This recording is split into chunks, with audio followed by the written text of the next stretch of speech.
See you again.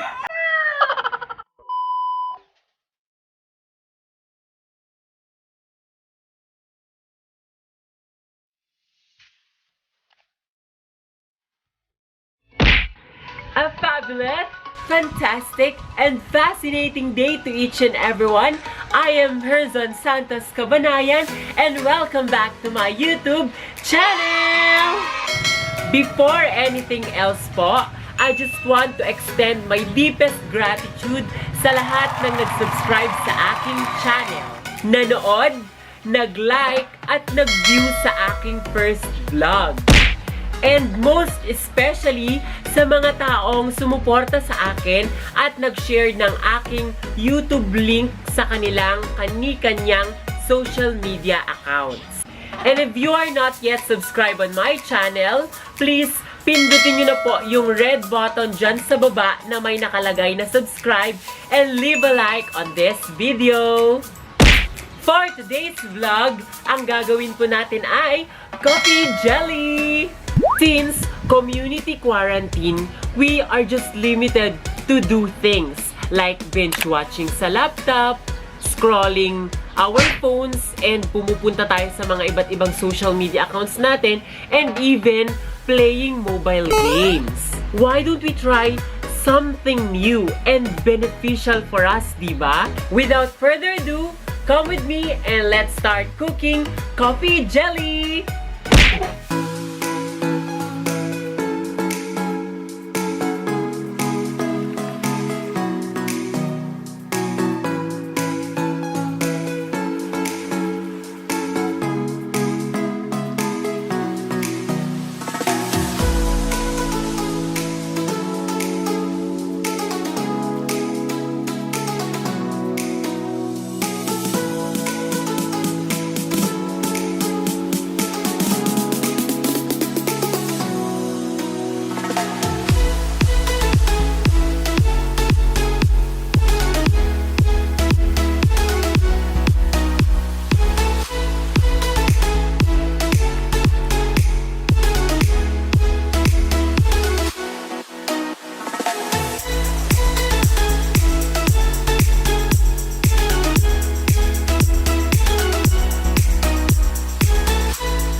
Here it is, guys!